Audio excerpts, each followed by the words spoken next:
3W Boboko ya Boka. Boboko ya Boka. 3W. Est-ce un titre pour ce dernier numéro de kiosque de l'année 2018? Après 2 ans d'attente et 3 reports, les Congolais s'y sont rendus hier dimanche 30 décembre 2018 aux urnes pour élire leur nouveau président ainsi que le député. Analyse et commentaire de cette journée du dimanche 30 décembre 2018. Quel mot choisir pour qualifier ces élections d'hier en République démocratique du Congo? Les réponses avec nos 2 invités comme d'habitude sur ce plateau et studio des kiosques. Nous avons Eric Chikouma qui n'est pas encore là et Gabi Kouba, toujours présent à l'heure, qui est déjà avec nous. Bonjour Gabi. Bonjour Gisèle Etoko, bonne année à tous ceux qui nous suivent, et bonne année à l'équipe des kiosques. Je crois que certains d'entre vous vont nous quitter pour aller siéger à l'Assemblée, notamment Doudou Montiri, s'il est élu. Il a été élu massivement hier. Bon, je n'ai pas encore visité ce bureau de vote, j'ai fait la ronde de plusieurs centres, et plusieurs centres continuent encore à faire les dépouillements. C'est du Vedam dont vous avez cité. Ah oui, elle a eu certainement des difficultés, mais elle a été guidée. Je pense que son choix a été respecté. Et quand le médecin n'a pas eu de problème parce qu'elle a fait des simulations plusieurs fois avec cette machine. C'est quelqu'un qui est habitué à manipuler l'ordinateur au quotidien. Moi-même, personnellement, j'ai voté pendant 27 secondes. Mais qu'est-ce qu'on dit, n'a pas été désorienté? Non, bon, des gens suffisamment instruits comme des médecins, comme vous journalistes, vous n'avez pas de problème d'influence. Parce que quand vous allez voter, vous votez en âme et conscience. Vous connaissez déjà les candidats de votre choix. Et vous connaissez son numéro, vous connaissez la manipulation de la machine. Et donc, ça pose... Moi, je parle de la vieille dame. La vieille dame. La dame, quand elle arrive au bureau, elle n'a pas été manipulée. Je ne pense pas, parce qu'elle tient, c'est une femme de caractère. Je ne pense pas que malgré les influences, des réponses qui peuvent venir de gauche à droite, on puisse influencer son choix. Et elle n'a pas dévoilé son choix. Non, c'est secret. Le vote est confidentiel. Elle a voté seule. Il y a aussi plusieurs personnes. J'ai vu par exemple un papa de plus de 80 ans qui est venu sous la pluie, avec une chaise roulante, et puis il est revenu pour voter pratiquement à 20h parce que là où j'ai voté, on a ouvert le bureau à 16h26 minutes. À 16h26. L'ouverture des bureaux. L'ouverture des bureaux. Et même le Vous avez fermé à quelle heure? Ils ont fermé à 1h du matin. Et je suis passé par là. Juste à 1h, les gens continuaient à voter ou il y avait... Les gens continuaient à voter parce qu'il faut 11 heures de vote. Alors, à compter de l'heure de l'ouverture, quand vous ouvrez à 18h, alors il faut calculer 11 heures du temps pour fermer le bureau de vote. Donc, ce matin, je suis passé par là. Là, c'était dans quelle circonscription? La circonscription électorale du Mont-Amba, précisément à Limité. À Limité. On a ouvert à 16h. On a ouvert pour fermer à 1h. À 1h maintenant. Moi, j'ai vu les esprits étaient surchauffés hier. Certains appelaient même en ma présence le président de la commission électorale de Nanga. On lui a envoyé même des textos parce qu'il n'y avait pas des listes des électeurs qu'on devrait afficher à temps. Il a plu. Et puis les jeunes gens qui étaient là, les gens étaient tellement patients. Une minorité était impatiente parce que le vote n'a pas commencé à temps. Et les gens disent on a patienté pendant 7 ans, pendant 2 ans, pendant 1 semaine, et s'il faut patienter pendant quelques heures, il faut le faire. Pour le changement, c'est aujourd'hui. Parce que si vous créez des désordres, vous risquez de faire rater des voix à vos candidats pour qui vous allez voter.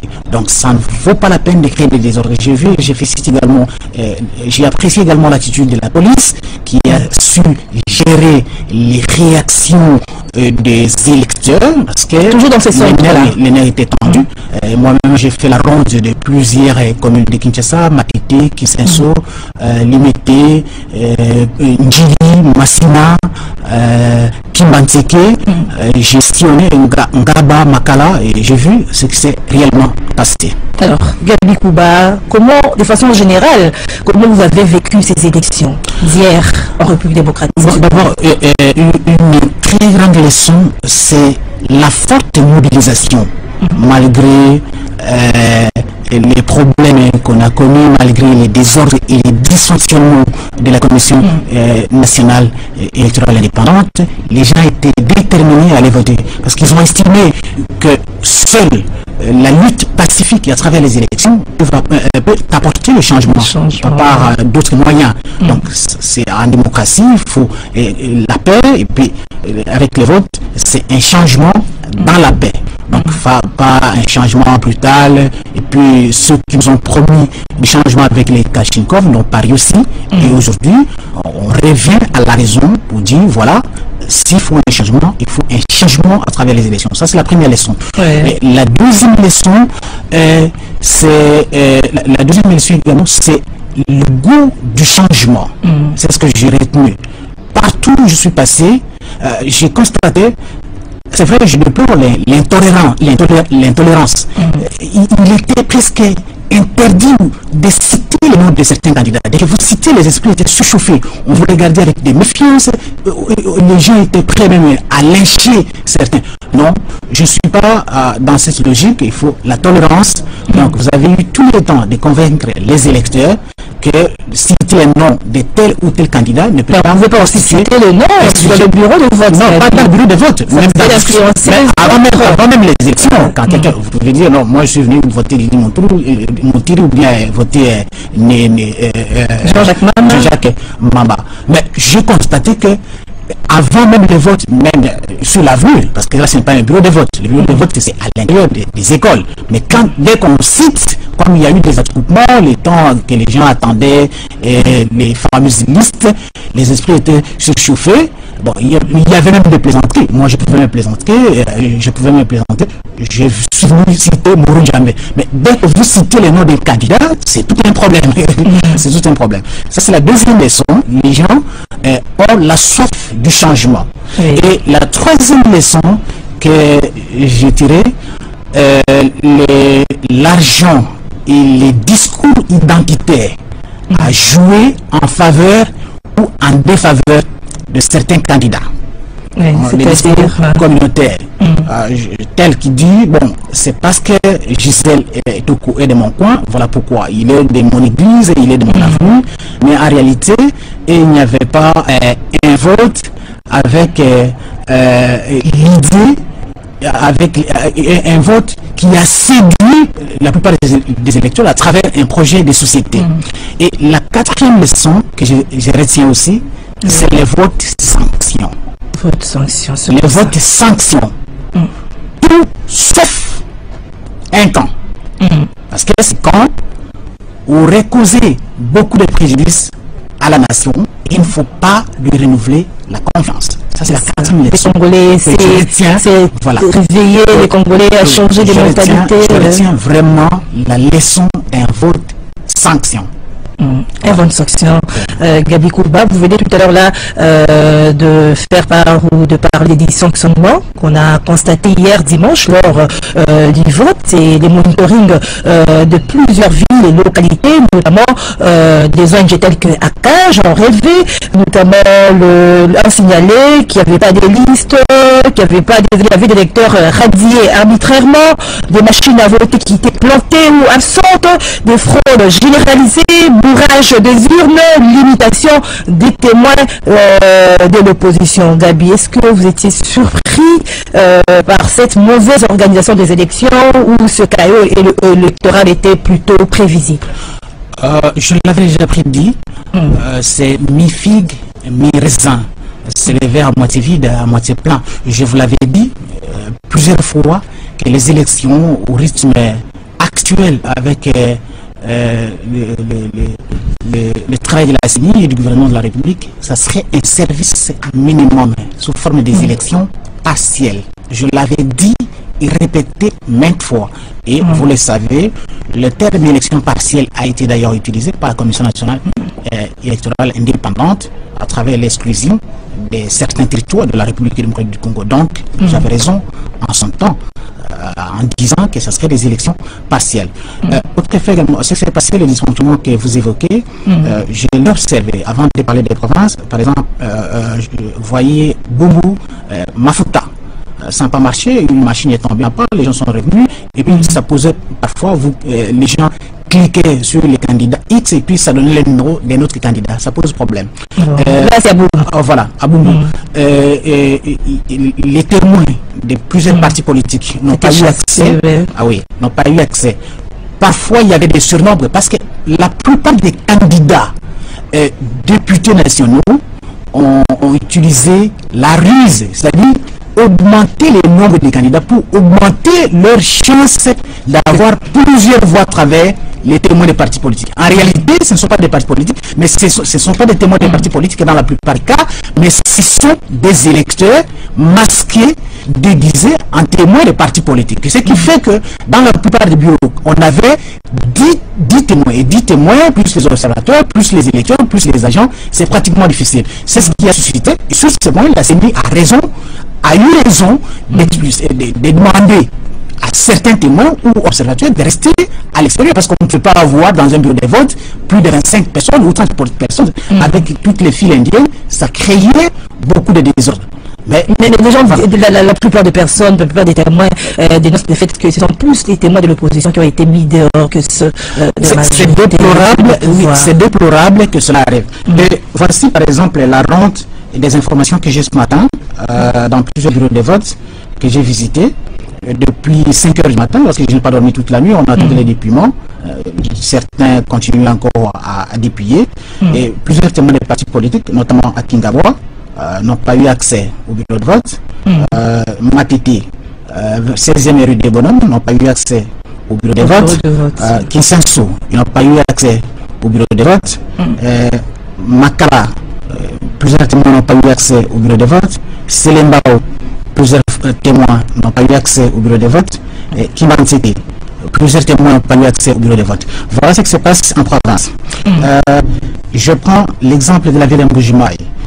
Précisément, les centres de vote Kalambal Lumete, je ne sais pas si je le prononce bien, le centre adventiste, le centre Kimbangu, Armée du Salut, c'est le gouverneur lui-même qui s'est présenté en personne, le gouverneur de Kassanji, avec l'armée et la police, et il a apporté dans le bureau de vote, dans les centres de vote, il a apporté le bureau de vote. Au collège Saint-Léon, également en Mbujimai, c'est pareil, donc on a chassé les témoins des partis politiques, et c'est le gouvernement qui a fait la loi. Les territoires de Dibaya, à Dibaya, 2 sièges, et sur les 2 sièges, vous avez un candidat de l'opposition et celui de la majorité. Les procès-verbaux après dépouillement n'ont été remis discrètement qu'à un candidat de la majorité, et celui de l'opposition, notamment un candidat de l'UDPS, n'a pas obtenu des copies de procès-verbaux. Je tourne également la page, je vois le territoire de Miabi, dans le territoire de Miabi, dans les Kasaï. Très vite, parce que Eric, déjà. Dans les Kasaï oriental, on a connu également ce problème. On parle d'une machine trouvée entre les mains, les bulletins de vote pré-remplis entre les mains d'une candidate. Voilà. Alors, c'est vraiment des machines entre les mains des candidats, candidates. Comment on peut expliquer cela? Non, ils ont eu toutes ces machines.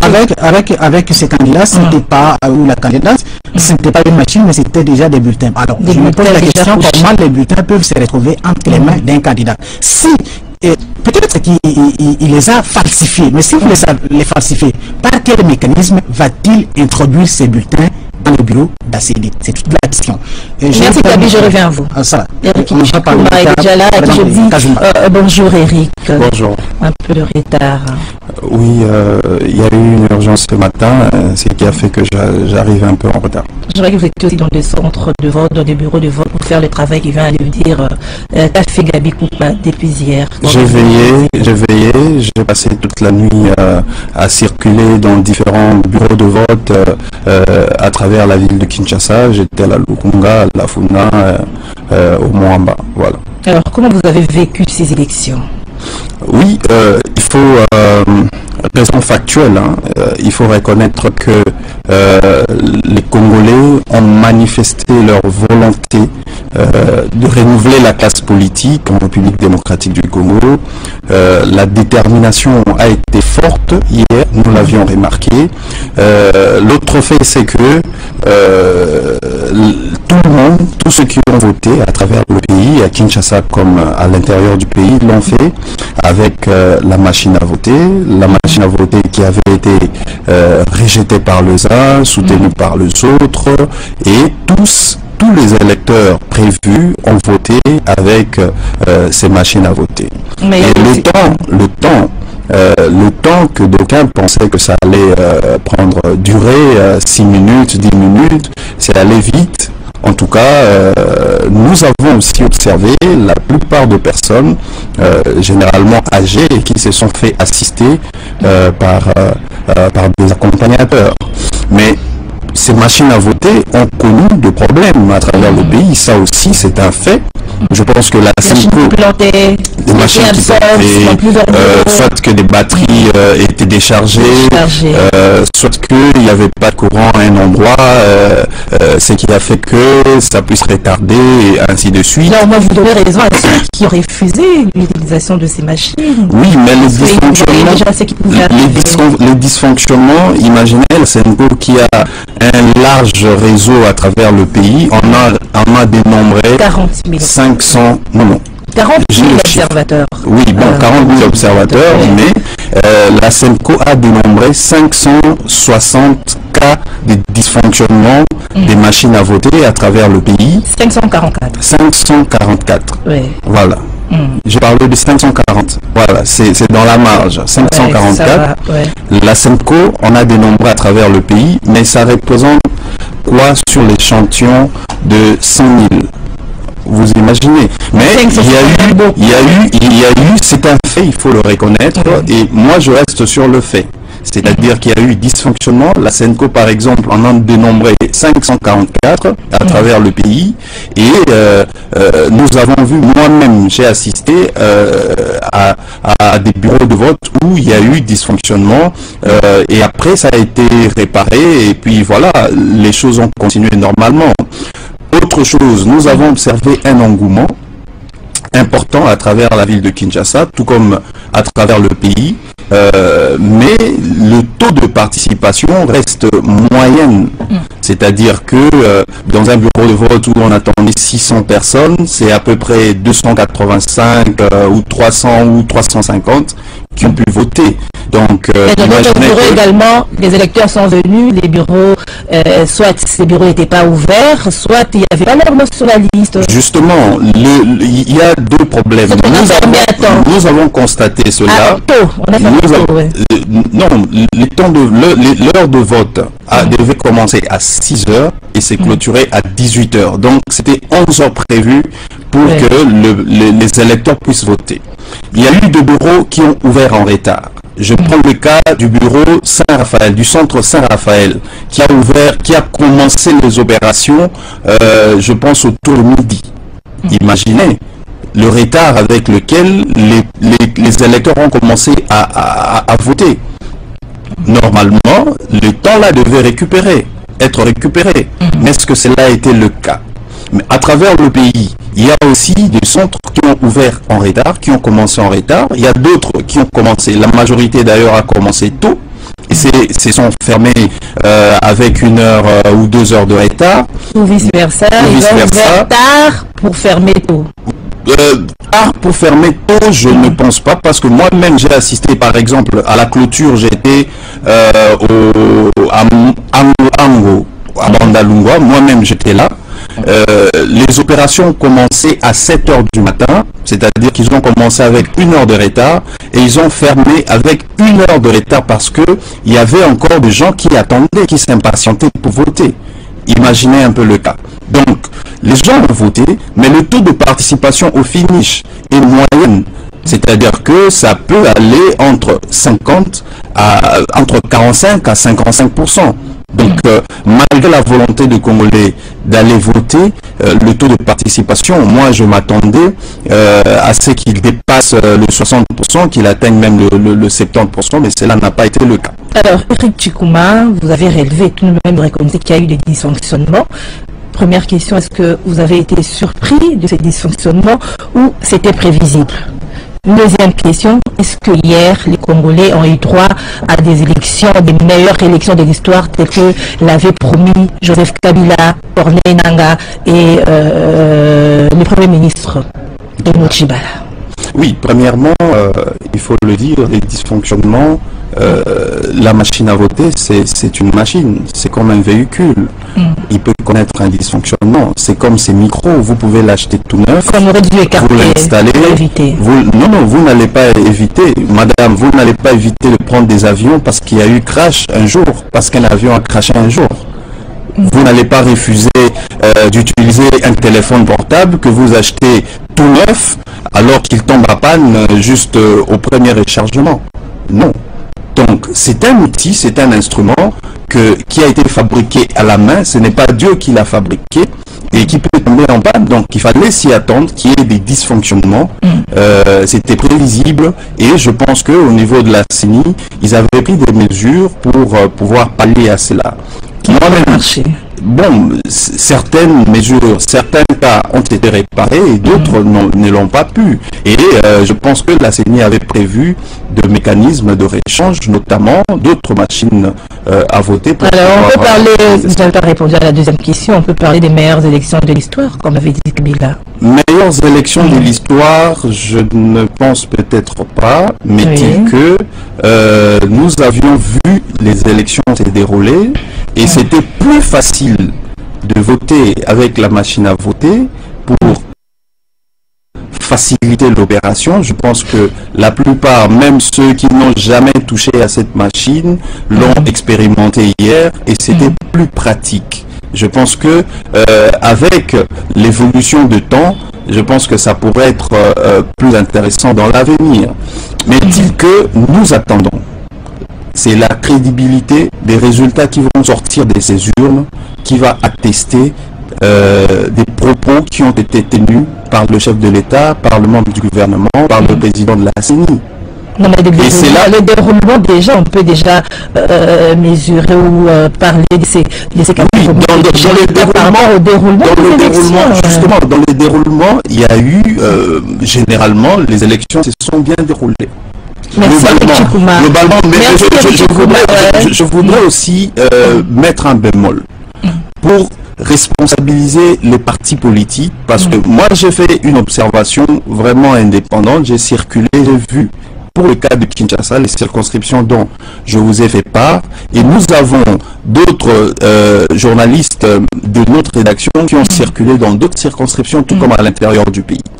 Alors la responsabilité que je partage, que je sollicite ou que je voudrais qu'elle soit partagée entre ceux qui ont organisé les élections et les opérateurs politiques, c'est que ils ont eu une part dans ce sens que ils devraient premièrement bien encadrer leurs témoins et puis de deux, permettre à ce que ces témoins du côté de la CENI, que ces témoins soient bien identifiés pour travailler ou faire leur travail dans des bureaux des votes bien respectifs, parce qu'il y a eu aussi ils ont été chassés, Eric Tshikuma. Chassés, j'ai entendu des messages. Justement, à la fermeture, par exemple, il y a d'autres. Moi-même, je suis descendu dans un bureau de vote où les opérations étaient carrément arrêtées. C'est-à-dire le contrôle disons, le dépouillement. Lors du dépouillement, les gens étaient tellement fatigués et ils se sont dit, bon, on va continuer demain à 6 heures, et ils ont fermé. Il y a dans d'autres bureaux de vote, il n'y avait pas des fiches de PV manuscrits pour pouvoir retranscrire. Alors, les gens se sont dit, nous arrêtons, le temps qu'on nous amène le fiche demain matin, on pourra continuer. Et les autres sont sortis. Les cas dont Gabi Kouba évoquait tout à l'heure, un gouverneur de province qui s'est arrogé le droit de débarquer avec ses machines, c'est ça? Non, avec ses gardes pour faire sortir tout le monde du centre, ainsi de suite. Ça, c'est des cas que la CENI devrait identifier et que je pense que les acteurs politiques devraient demander de compte à la CENI et à la personne qui a posé un tel acte pour pouvoir dire ce qui s'est passé exactement. Alors, toutes ces actes sont condamnables. Oui, quand vous parlez des actes condamnables, ces dénonciations, ces rapports de monitoring, est-ce que ça aura de l'impact sur la suite du processus électoral? Bien sûr, parce que je ne vois pas des candidats qui accepteraient que les résultats qui sont sortis des urnes soient tronqués. Je ne vois pas un seul candidat qui l'accepterait. Et c'est là suscite un contentieux qui doit être réglé. Et là, c'est au niveau de la Cour constitutionnelle, au niveau des cours d'appel, que cela pourrait être résolu. Voilà, Gabi, tout à l'heure, là, vous demandez encore faudrait-il qu'à ce niveau-là, que les choses se déroulent correctement. C'est pour cela, moi, je salue la vigilance du peuple congolais. Hier et ce matin, les Congolais ont veillé pour que leurs résultats ou les résultats de leurs candidats ne soient pas tronqués. Mais ils se plaignent toujours. Gabi, vous demandez la parole, mais moi, je vous emmène à Beni Butembo, où il y a eu des élections informelles organisées par la population qui a été exclue des élections suite à Ebola, insécurité. Comment vous avez jugé cette initiative de la population de Beni Butembo? C'est formidable. Je crois que la naissance des mouvements citoyens à l'est du pays a changé la donne politique. La plupart des partis politiques au Congo ont déçu. Ils se comportent comme des associations de malfaiteurs en réalité. Ce ne sont pas des vrais partis politiques qui font le travail d'éducation civique pour la conquête du pouvoir. C'est plutôt des individus qui créent des boutiques pour leur positionnement personnel. Ça, c'est la première leçon.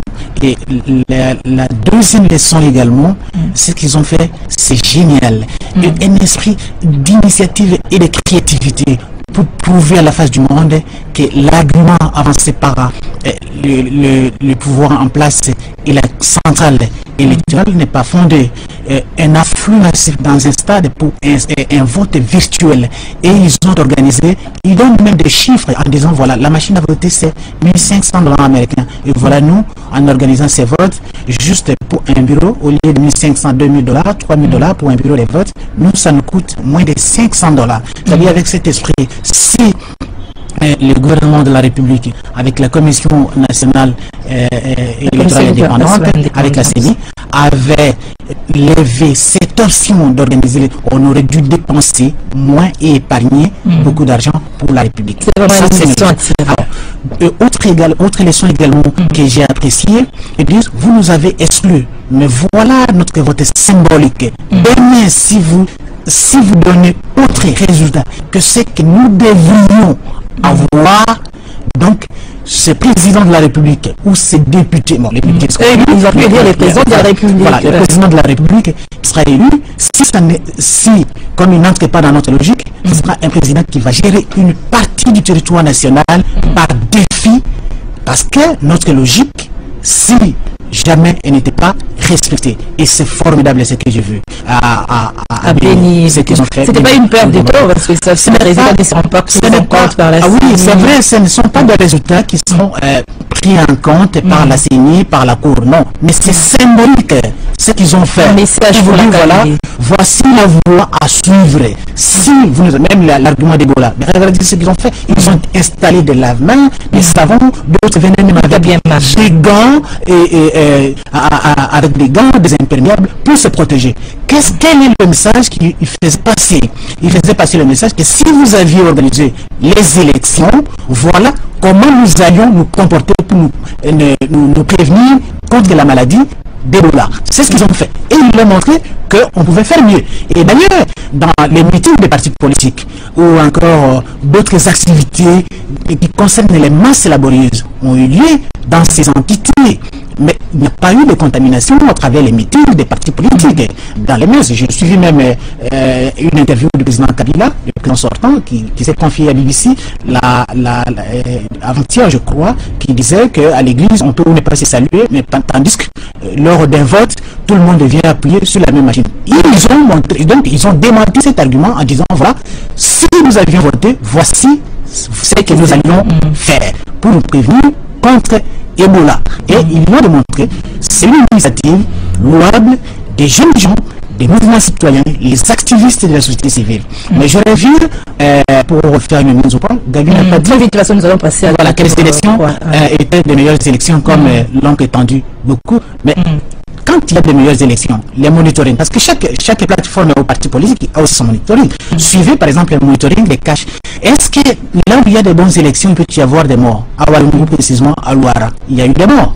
On ne peut pas emporter, quelle que soit votre position, dans une bonne élection, un officiel n'a aucun pouvoir de venir apporter les urnes avec les agents de la police et de l'armée. Mais les élections, parce que vous posez la question, les gens se sont mobilisés. Est-ce que leur choix sera respecté? Les élections se jouent à plusieurs niveaux. Le premier niveau, c'est votre choix, les choix des électeurs, ceux qui ont glissé leur bulletin de vote dans l'urne. Ça, c'est le premier niveau. Le deuxième niveau, lorsqu'on va compiler la transmission des données, vous avez vu la saga la semaine dernière du rapporteur adjoint de la CENI, tantôt transmission électronique, tantôt transmission manuelle. Qui est réellement la vérité sur les modalités de transmission des données? Et quand ça va arriver dans les centres de compilation, rappelez-vous en 2011 comment ça s'est passé dans les centres de compilation. Alors si vous faites une comparaison entre les élections de 2011 et aujourd'hui et de 2018, la fin justifie les moyens. Jusque-là, mais j'ai continué. Troisième niveau, la Cour. Parce que vous pouvez être élu, vous pouvez être élu, vous pouvez être proclamé par la CENI, mais la confirmation, c'est la Cour constitutionnelle. Mais il ne faut pas... voilà, ça c'est le troisième niveau. Et le quatrième niveau, c'est la force. Donc, la raison du plus fort est toujours la meilleure. Qui détient la vraie force? Ça c'est une grande question qu'il faut se poser. Mais je tiens à souligner un élément. Oui. La proclamation des résultats. Ceux qui se sont mobilisés hier, seront-ils prêts à accepter? C'est ça le grand notre choix. Parce que ce matin, si vous avez suivi BBC, il y a même un candidat qui s'est autoproclamé président de la République. Qui dit la loi en la matière? Mais si chacun, Bamalouta, c'est ou encore Téberongo, s'est proclamé, si chacun se mettait à s'auto-proclamer président de la République, quelle serait l'attitude de la CENI, de la Cour et des autres institutions de la République qui sont censées réglementer cette démarche? Mais regardez, ce matin, personne, même Manga, ne dispose pas ce matin des données fiables sur l'ensemble du territoire national.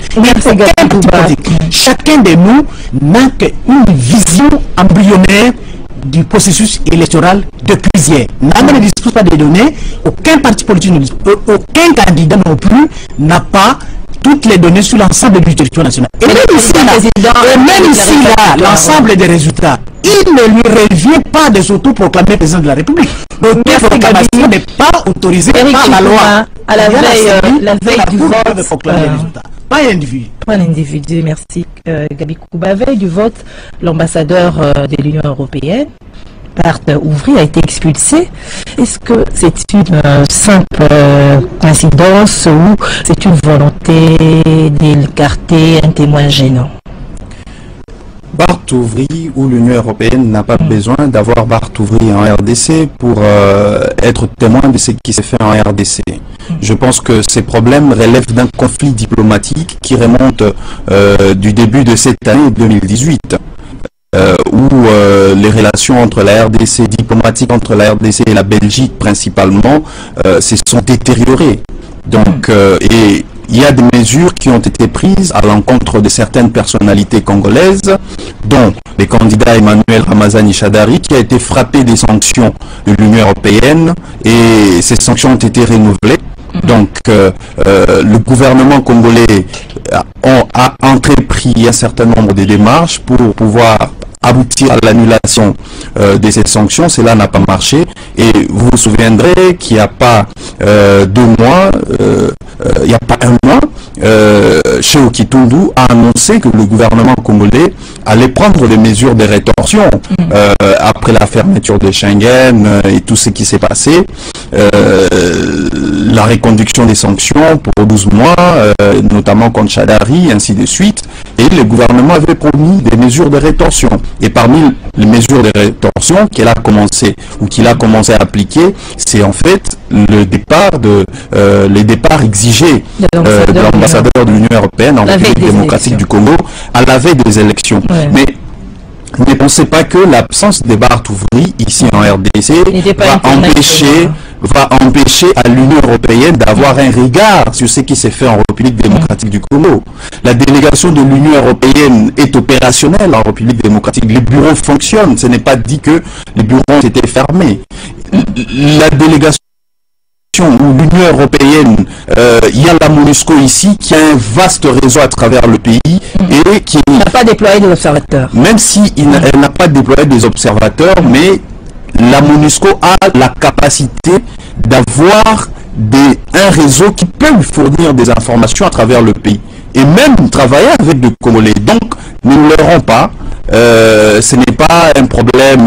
Le problème, il est essentiellement diplomatique entre le pouvoir de Kinshasa et l'Union européenne, prioritairement la Belgique. Alors Eric Tchikouma, qui s'occupe de la diplomatie des observateurs occidentaux dans ceux de l'Union européenne, même de la MONUSCO, est-ce que ça peut impliquer sur la crédibilité de ces scrutins? La crédibilité de ces scrutins, réside dans l'acceptation des résultats par le peuple congolais. Je vais dire à Gabi Kouba tout à l'heure qui parlait de la force, la vraie force et la plus grande force qui puisse exister dans une nation, c'est celle du peuple. Et le peuple l'a exprimé hier et il attend à ce que ces résultats corroborent avec l'expression de ses suffrages. C'est ça le plus important. Aucun pouvoir n'a un pouvoir plus fort que celui du peuple, parce que c'est le peuple lui-même qui la lui donne. C'est le peuple qui lui confère ses pouvoirs pour un mandat, pour une période déterminée. 3W Boboko ya Boka. Boboko ya Boka. 3W.